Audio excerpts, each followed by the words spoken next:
Zelensky जल्द से जल्द घुटने टेक दे, इसके लिए पुतिन ने अपने रक्षा बजट को बढ़ाकर दोगुना कर दिया है। पुतिन ने कह दिया है कि रूस के हथियार गोदाम खाली नहीं रहने चाहिए। हाल ये हो गया है कि रूस की आर्म्स फैक्ट्री पहले जितना गोला बारूद एक साल में बनाती थी, अब उतना उत्पादन तो वो सिर्फ एक महीने में कर रहे हैं।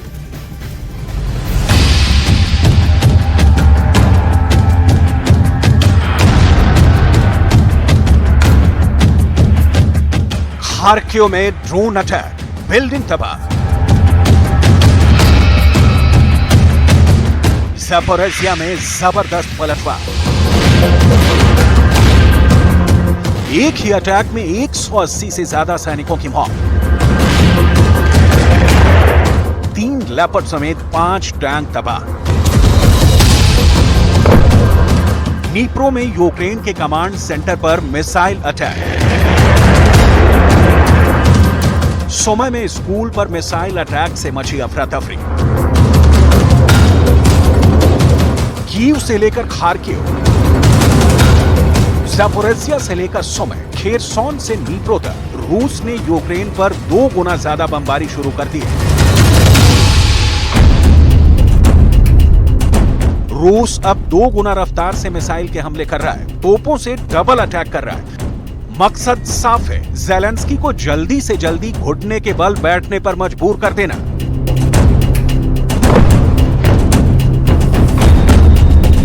ये तो बस शुरुआत है, आगे पुतिन का प्लान और भी ज्यादा घातक है। रूस यूक्रेन पर इतने बम बरसाने वाला है कि ज़ेलेंस्की गिन भी नहीं पाएंगे। रूस इतने हवाई हमले करने की तैयारी कर रहा है कि बाइडेन भी उसे नहीं रोक पाएंगे। पुतिन का इरादा इतने ड्रोन बरसाने का है कि नाटो के 31 देश मिलकर भी यूक्रेन को ना बचा पाए। पुतिन ने ज़ेलेंस्की के देश पर 2 गुना हमले करने की पूरी स्क्रिप्ट लिख दी है। पश्चिमी मीडिया की रिपोर्ट्स में दावा किया गया है कि रूस ने 2023 के लिए अपने रक्षा खर्च को 2 गुना कर दिया है। अब रूस का रक्षा खर्च 8,28,000 करोड़ हो गया है। रूस ने पहले 2023 के लिए रक्षा खर्च 4,47,000 करोड़ तय किया था, लेकिन शुरुआती 6 महीनों में उसने 12% यानी 52,000 करोड़ रुपए ज्यादा खर्च किए, जिसके बाद अब पुतिन ने ये बड़ा फैसला किया है। इस जंग को पुतिन हर हाल में जीतना चाहते हैं। बाइडेन और नाटो को हराने के लिए कुछ भी कर गुजरना चाहते हैं, फिर चाहे कितने रुपए खर्च हो जाएं, कितना भी रक्षा बजट बढ़ाना पड़े। रूस ने 2011 से 2022 के बीच रक्षा के क्षेत्र में बजट का इजाफा सबसे ज्यादा 23% रखा, सबसे कम 13.9% रखा, जबकि 2023 के डिफेंस बजट का 57.4% हिस्सा अब तक रूस खर्च कर चुका है। जुलाई में रूस के उप रक्षा मंत्री डेनिस मेंटुरेव ने कहा था कि रूस की डिफेंस इंडस्ट्री ने 2022 में जितने हथियार बनाए थे, उससे ज्यादा अब वो 1 महीने में बना रही है। सुरक्षा खर्च बढ़ाने के साथ ही हथियारों के प्रोडक्शन में भी तेजी आई है। अब ये तस्वीर देखिए, ये 11 जुलाई की है। रूस के रक्षा मंत्री सर्गेई शोइगु खुद रूस की हथियार फैक्ट्री गए और प्रोडक्शन का जायजा लिया था।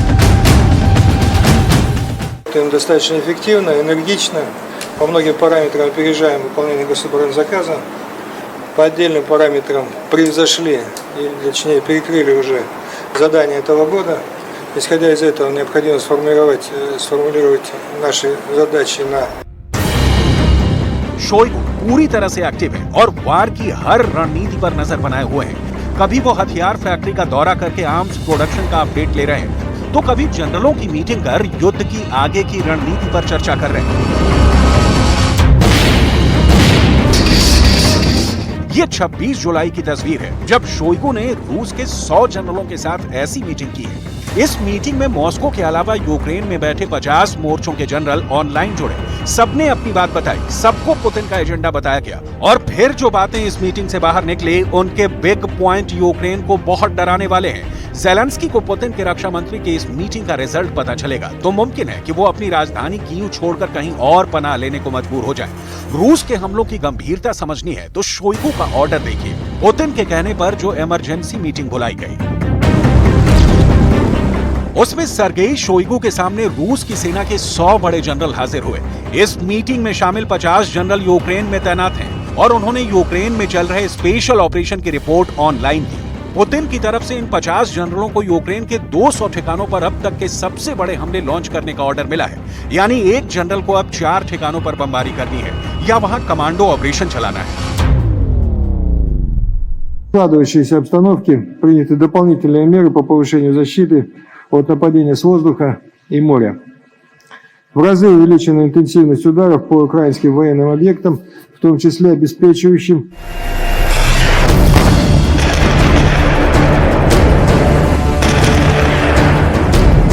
यूक्रेन पर हो रहे हमलों से जाहिर है कि रूस का रक्षा बजट ज्यादा ही बढ़ना था ताकि उसकी सेना को गोले बारूद की कमी ना हो। पश्चिमी मीडिया की रिपोर्ट की माने तो रक्षा बजट बढ़ाने के लिए पहले ही रूस में स्कूल, अस्पताल और सड़कों से जुड़े बजट को कम कर दिया गया था।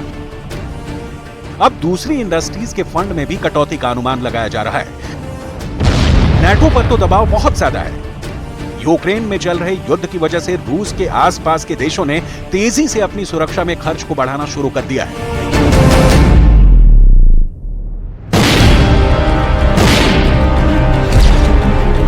फिनलैंड ने सेना के खर्च में 36%, वहीं लिथुआनिया के खर्च में 27% की बढ़ोतरी हुई, जबकि यूक्रेन का खर्च 6% बढ़ा।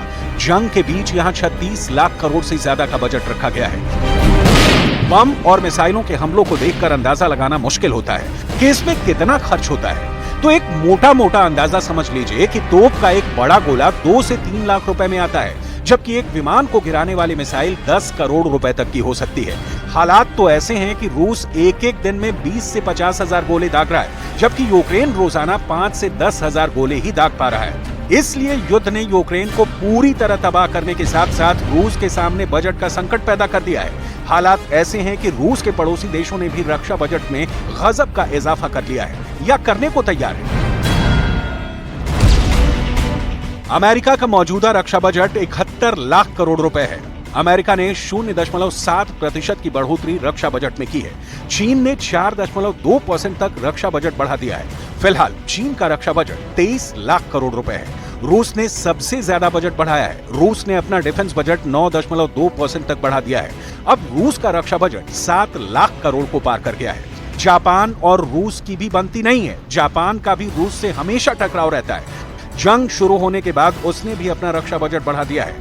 जापान का रक्षा बजट 3 लाख करोड़ रुपए है। उसने डिफेंस बजट 5.9% तक बढ़ा दिया है। सिप्री यानी Stockholm International Peace Research Institute की रिपोर्ट के मुताबिक दुनिया ने 2022 में डिफेंस और हथियारों पर $2.24 ट्रिलियन यानी 183 लाख करोड़ रुपए खर्च किए थे। इसमें कोई शक नहीं कि रूस ने अपना डिफेंस बजट बढ़ाया तो ज़ेलेंस्की ने अपनी सेना को मजबूत करने के लिए सरकारी खजाने का दरवाजा खोल दिया है, जिसे पश्चिमी देशों से लगातार फंड मिल रहे हैं। इसी का नतीजा है कि जंग को करीब 1.5 साल होने वाले हैं और रूस को अब तक यूक्रेन में वो जीत नहीं मिली जिसका पुतिन ने दावा किया था। उल्टा रूस की सेना को यूक्रेन की आर्मी से कड़ी टक्कर मिल रही है। हालांकि इसकी बड़ी वजह यूक्रेन के डिफेंस बजट में इजाफे से ज्यादा यूक्रेन को अमेरिका समेत नेटो देशों से मिल रहे हथियार हैं। अकेले अमेरिका ही यूक्रेन को लाखों करोड़ रुपए का पैकेज युद्ध शुरू होने के बाद से दे चुका है। इसी मदद के दम पर ज़ेलेंस्की की सेना पुतिन की आर्मी पर हमले कर रही है। युद्ध का नतीजा क्या होगा ये फिलहाल कोई नहीं जानता। रूस का दावा था कि जंग कुछ महीने में यूक्रेन की हार के साथ खत्म हो जाएगी, लेकिन 2022 तो छोड़िए 2023 में भी जंग के खत्म होने के कोई आसार दूर दूर तक दिखाई नहीं दे रहे हैं। ऐसे में सवाल है कि क्या ये युद्ध 2024 में जारी रहेगा।